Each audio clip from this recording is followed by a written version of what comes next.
Welcome to the Creative Play and Podcast Network. Join us as we share our favorite RPGs, one-shot games, tabletop games, reviews, and convention panels. Sit back and enjoy the show.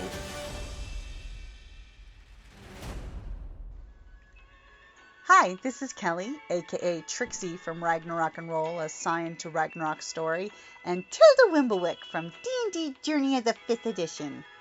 First off, I would just like to say thank you to everyone for listening to our varied adventures, as well as for rating us on iTunes and RPGpodcast.com.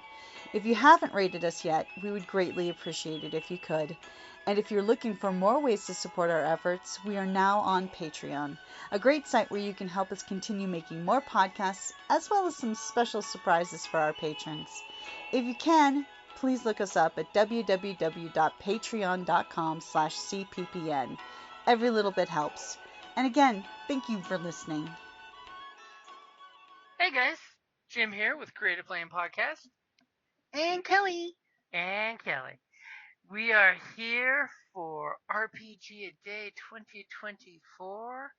And to make this a notable 2024, we've got a month of prompts for us to vlog, blog, and talk about for the RPGs that we know and love, and maybe some new RPGs and some other things, and, good stuff.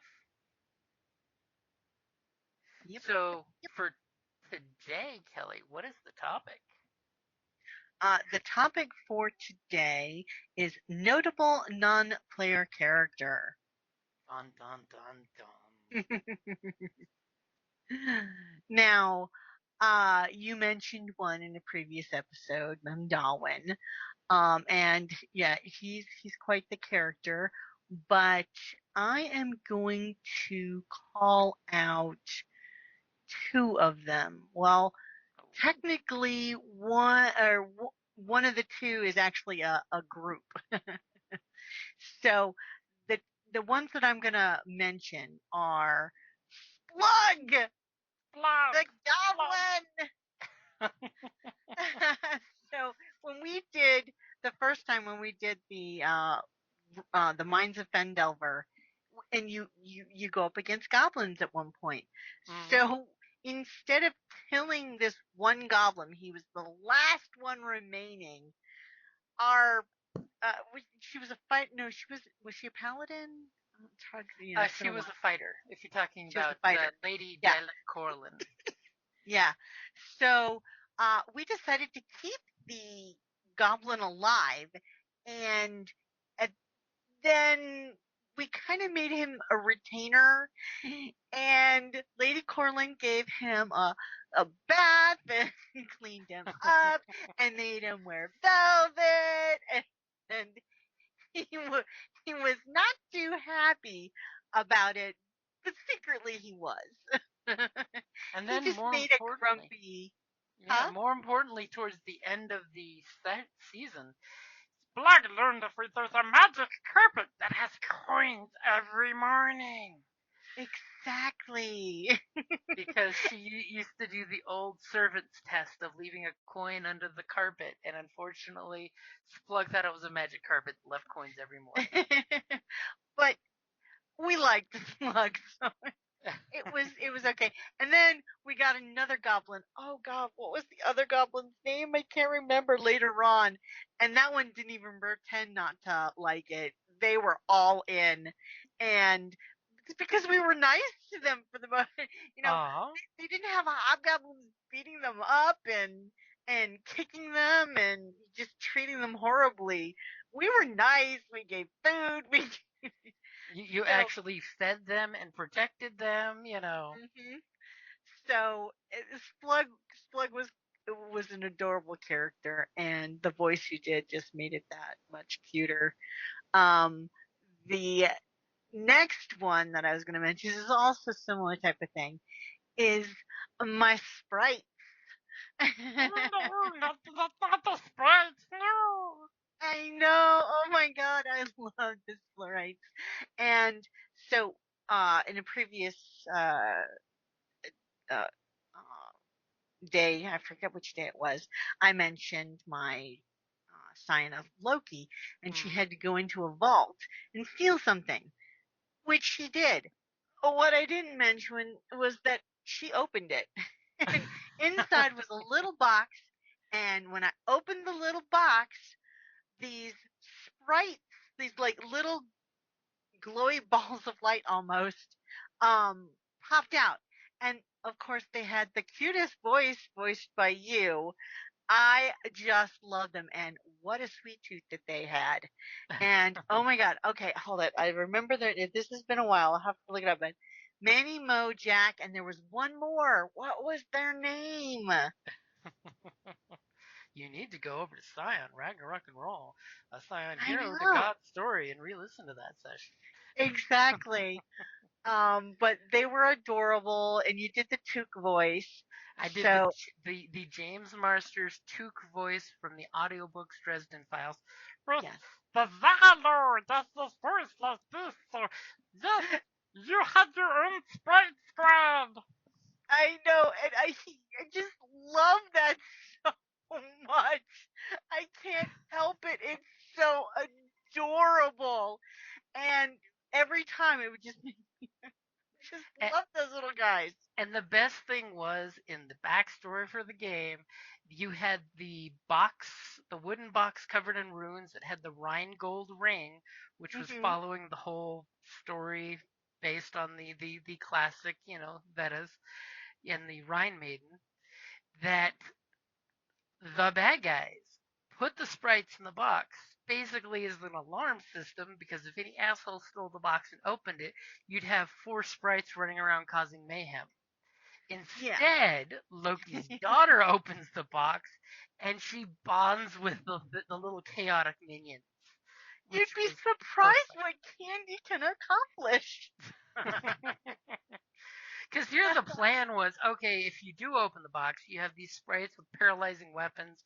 They'll probably take, you out or the wolves out and give the opening for whoever's going to get the box to see what interesting things happen. Hmm. Because yes, as a GM, you should be basically your player's best friend and their enemy at the same time, wanting interesting things to happen. And all good NPCs should be that way. And you should never be afraid to ad lib an NPC. And they become part of the story, and some of them can be so endearing, some of them can be so infuriating, but they do, especially if they're fleshed out. Hmm. They lend a much more reality and depth, I think, to an adventure. So, and of course, you were just the cutest as both, and I loved the voices. So, And thank you, thank you. and as a GM, if you want your players to role play, you got to role play too. So if you role play and do silly hand gestures or get facial tics going, or do cool voices, that will help your players role play too because they basically riffed off of yours. And I'll throw it out there, if you want memorable NPCs, base your NPCs off a character in a movie or a TV show. And if your players can ever guess the character, you're doing it right because you're basically putting that inflection and that attitude. Like, do any Robert De Niro character because if he's one of the great ones. Pesci's another one. Of their characters, even though their voice might be the same, the character's persona is different. Hmm. You know, Yeah, so that way if you really want to get into it, you just get into a character and write on your character sheet who the actor and the character is in what movie on the NPC sheet to help remind yourself getting into it, you know. Hmm. And that's one way that helps making NPC running easier, especially when you have like 5 or 6 campaigns going on and a list of them. You can totally put in there the actor, the character, and the movie, so that way at a glance, boom, you know what gestures to do, what hand signals to do. Like that's one thing that does kill me when you're playing on the VTTs, the virtual tabletops. You have to describe to the players what you're doing because you just realized I did this whole gesture thing and the players aren't getting it because I'm acting at the computer with the headphones on for myself. Hmm. So make sure, especially if you're doing the virtual tabletop and your players can't see you, you're telling them the facial tics. Because a lot of times, if you're that poor GM that's playing 5 NPCs at the table all at once in conversation and you're embracing your multiple personality issues and going schizophrenic at the table, by having different gestures and tics and hand language, you're actually helping your players know you're switching channels. Mhm. Another good tip, and I don't do this often enough, is to have the NPCs' names on a cue card or an index card, and you can hold it up during confusing conversations, so they know that you're playing the two puppet heads talking to each other. But I always say try to like female NPCs soften your voice, breathe a little more. Males be a little more gruff and tumble and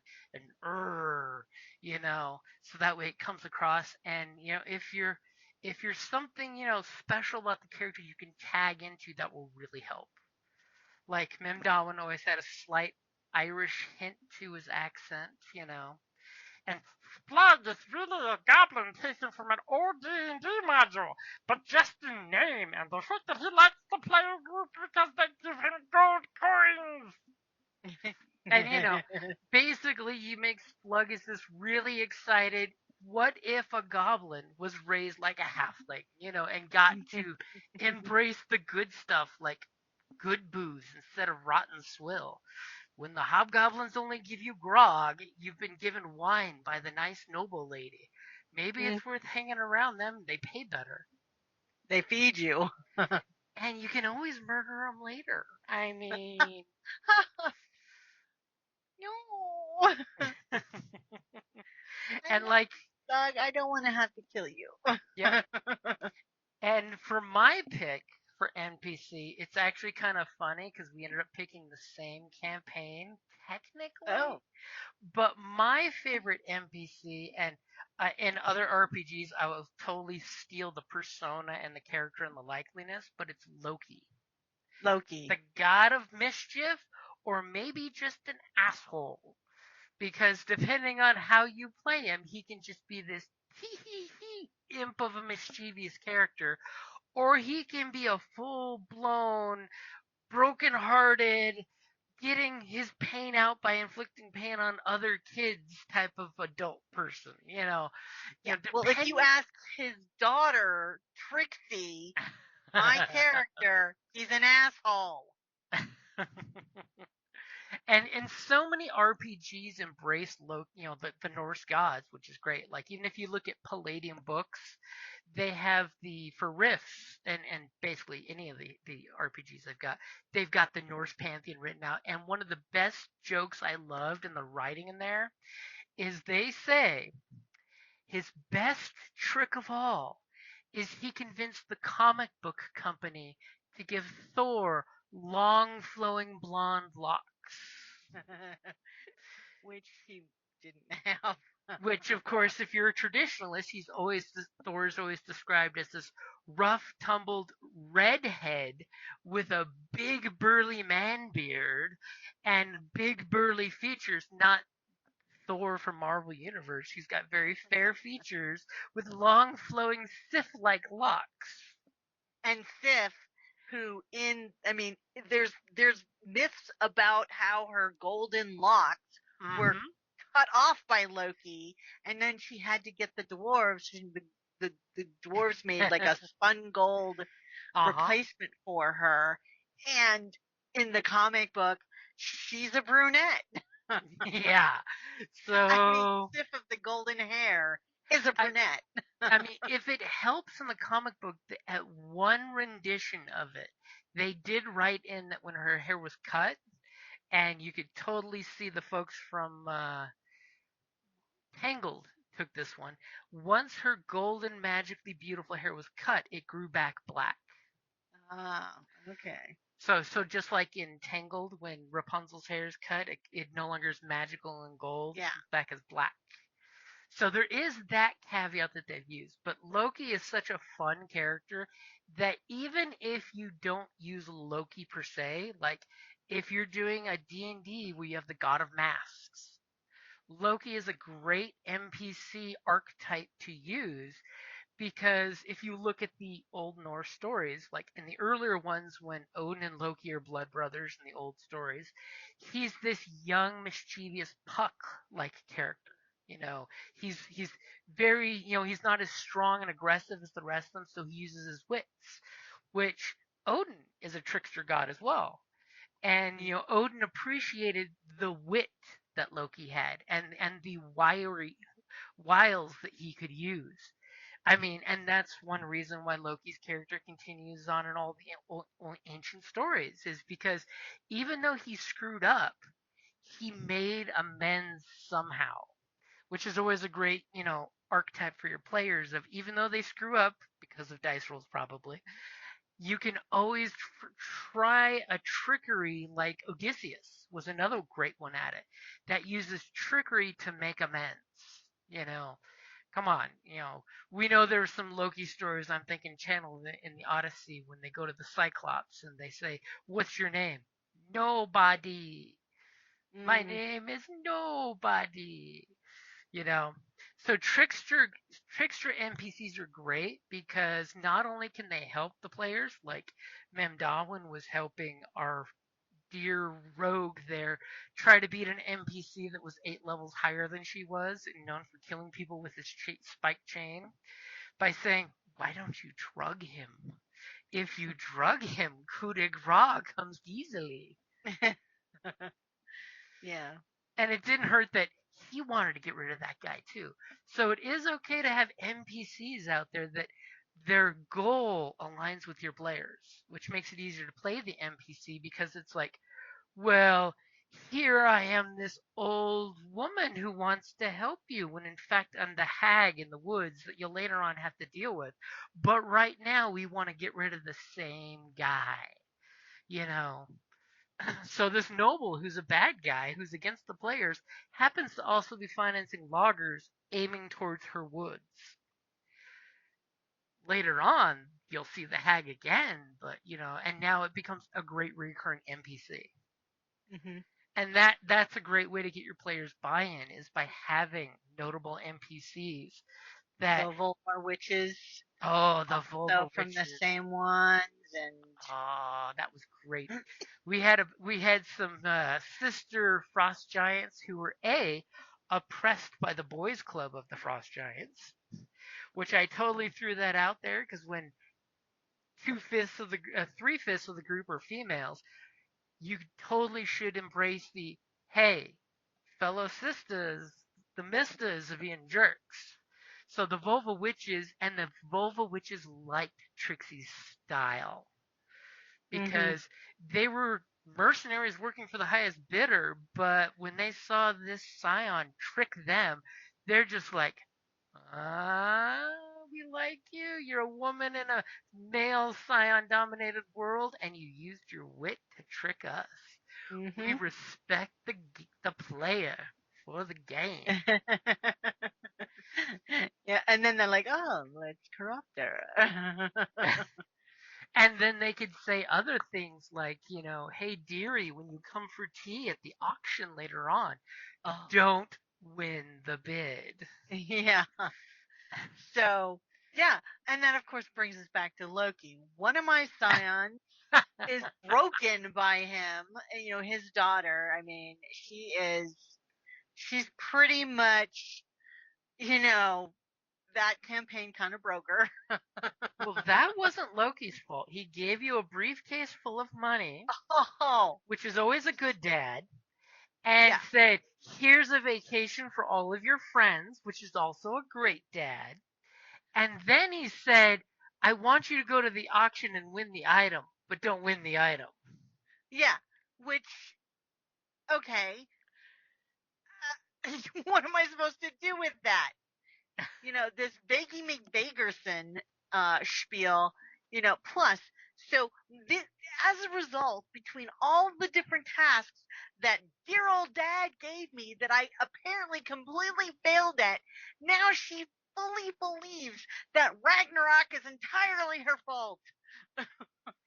But the thing is, did she fail? Because she did everything asked of her. She succeeded. It just happened before you got there. The Volva witches, to go back to notable NPCs, cast the spell to summon the giant's hammer, Fimbulwinter, to whoever gets the item. Yeah, and also at the same time, the dwarf betrayed me. Well, see, that guy was a dick, and his head was literally on the line that if he did not come back with it, his head would be separated from his Yeah. shoulders.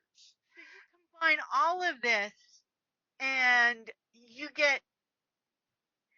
She started drinking. That character specifically never drank alcohol because it dulled the reflexes. It made you slow. This, It made you less, she started drinking. this from the trickster who, when the poor dwarf was trying to win the bid and couldn't go there, had to build a Sheldon bot with the iPad and you remote interface to make him lose the bid. Yeah, I did that. And how many people told Trixie not to get the item? But Dad also said to get the item. He said to win the bid, but don't get the item. Well, I had to win the bid. Well, that and NPC wise, Loki wanted you to be a great distraction so he could rip off all the other people there with the items they had in their rooms because they're all Yeah, busy and at the auction.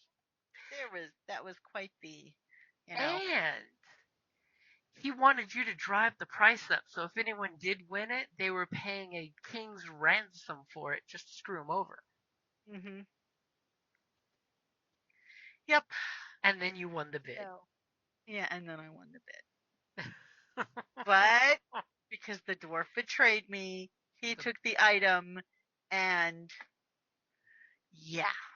I thought that was a pretty I wear interesting that backup plan because you I wear asked that him to belly build chain it. as a reminder never to trust anyone. Never to get played again. And if you're wanting to know the insane story we're talking about, just go over to Scion Ragnarok and Roll, a Here to Scion something something podcast and listen to the old season on that one. Because, yeah, that was the trip down the Viking cruise line that Loki left for Carrie's character's wedding present. Yeah. Loki Wedding was present. pretty damn active. Of course, Loki is in every story pretty damn active. Whereas most of the gods are like, here's a job, very straightforward. Loki's like, either way, you're going to be really useful, whether you do what I tell you to do or do what I tell you not to do. Yeah. And this is why in many of the stories, Loki is a hero or a heel or a straight I know. villain. When my other character has it's a complicated relationship, but not quite the same way. You know, they actually get along really well together, a little too well. But then my other one, oh, she's so pissed. And then to think, in another campaign, Loki's your boyfriend and your baby daddy. My baby daddy. And your baby daddy. Don't wait in line because he has many babies to worry about. Yeah, like Val would wait on him. Ah! Not. See, that's why Loki is totally my pick, because in many games, he's been pivotal on having interesting things happen. Well, he's a master manipulator. But I think we have gone well beyond the purview of the challenge for today. Okay, well, I'll go ahead and say that's a good place to wrap it up before I get chained up in a cave with serpents hanging over me, spilling venom into my face. See, yeah. One more Loki reference. Yeah. Alrighty, guys. Thank you for listening, and I hope you're almost ready for the weekend, because it's almost here. It's Weekend Adjacent Day. Woo! Thank you for listening, guys. Bye. Thank you for listening to the Creative Play and Podcast Network. If you enjoyed our show, please check out D&D Journey of the 5th Edition and Ragnarok Enroll a Scion Hero to Ragnarok Story. Also, check out our Patreon page for more content and behind-the-scenes things, as well as joining us for a one-shot game or two.